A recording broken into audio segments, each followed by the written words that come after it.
We begin tonight with the driver who led children to safety from a school coach just minutes before their bus burst into flames. They were travelling from Peterborough to Whipsnade Zoo when the driver noticed smoke coming from the engine. The coach was serviced yesterday, and tonight that report is being examined to see if it can shed any light on what happened. The moment a school outing turned into a major incident. A few miles from their destination, the bus burst into flames. This footage was taken by 11-year-old Joseph, who told how smoke was spotted coming up the aisle of the coach. It pulled over, they were taken to safety before it caught fire. Parents heard later what their children had gone through. I panicked. I was frightened and I panicked. I think, first of all, I thought, oh, I've just broken down. And then you find out it was caught alight, on fire. And you panic. You think how lucky you are that your children are safe. Fire crews and police were quickly at the scene. They praised the bus driver's fast actions. The driver did very, very well. To get all 28 children out and the 4 adults before the fire did develop, he acted very, very quickly to do that by pulling over to the side of the road and making sure that they're safe, because this is a very, very busy road. Pupils returned to school this lunchtime.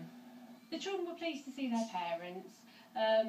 They thought they'd had an exciting adventure because they'd been in a police van over to some services. But they were quite calm, but relieved to see their parents. The bus has been taken away by police, and investigations into what caused the fire have already begun. Well, despite the scenes today and the recent tragedy in Switzerland, coach travel remains one of the safest forms of travel. Across the EU, less than 0.5% of road deaths are on buses and coaches. Compare that to the figure for cars at almost 49% and pedestrians at almost 21%. However, a continental coach driver from Bedford says coach travel could be even safer. Nigel Craddock takes school children on ski trips. He wants the EU rules changing to make sure that drivers have at least 11 hours rest before an overnight drive, and that they don't have to share a hotel room with their co-driver. Earlier tonight, he told me why. If your co-driver likes to watch movies or something like that just to help them relax, then they may want to do that in peace and quiet on their own. The other driver may snore loudly or something like that. At least having separate rooms, you can get away from that. And as legislation has it at the moment, if we had 11 hours rest, we wouldn't be required to work on that day of departure prior to a nighttime drive home.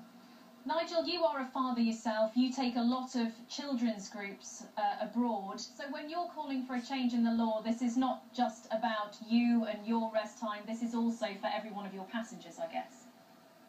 Oh, absolutely. It's not just about drivers. It's about passenger safety as well.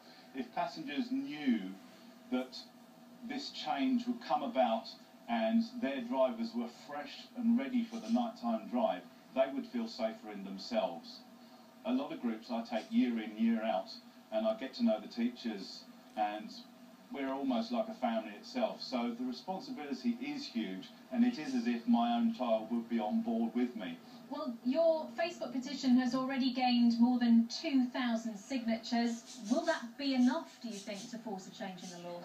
I'm hoping this is just a start. I have spoken to our the office of the local Labour MP, the Euro MP, and hopefully he'll get back to me soon. This campaign's only been going for 3 weeks, so this is just the start of things, and as long as we get good coverage through people like yourselves and hopefully get some big groups on board to support us, because as it stands at the moment there is no one out there to help coach drivers on their own. Nigel Craddock there. Now, detectives investigating the murder of a Cambridgeshire teenager, Elisa Dimitrieva, say they've made a breakthrough. Her body